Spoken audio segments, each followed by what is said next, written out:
Hey everyone, Sean here, and today what I want to talk to you more about is whether or not adding consulting services is actually going to help your accounting firm with what it needs most. Now, the reason why I mention this is because this trend is developing, and I think it's accelerating in the accounting industry, where we're seeing a lot of firms that are focusing on adding consulting services to expand what they offer to their clients in an effort to offer more value and boost top line revenue.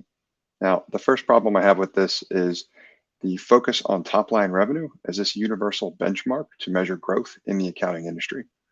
My opinion, revenue is a vanity metric because, simply put, if you're growing your revenue as fast as you're growing your expense, you're not increasing your profitability. In fact, I would argue that if that's the trend that you're following, you're actually making your firm weaker by introducing additional liability because now you're going to need to maintain that momentum without any noticeable increase in making your firm any stronger because your profitability hasn't increased as much as it should have. Now, that isn't the only problem that I want to focus on. It's the fact that adding consulting services is fairly generic. In fact, even more so than the accounting services you're probably already offering. So, adding consulting to what you already have as accounting is not necessarily going to make it easier for clients to understand the problems that you can help them solve. It's probably going to make it more difficult because consulting by nature is more generic.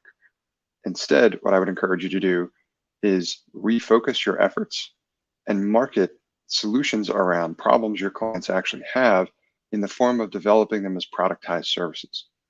That will not just help you market them well to your clients so that they can better understand what you can actually help them with solving, but it will help differentiate your firm from a sea of other firms doing exactly the same thing.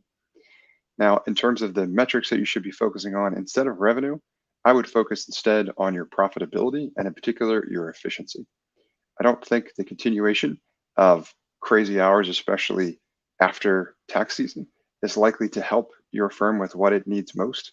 Instead, I would look to boost profitability and focus on productized services to better round out the list of offerings that your firm would like to provide to your clients.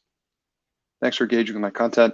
If you have any interest in learning more about what I can do to help your accounting firm develop these productized services, feel free to email me directly at sean@nextstep.io or visit my website at nextstep.io.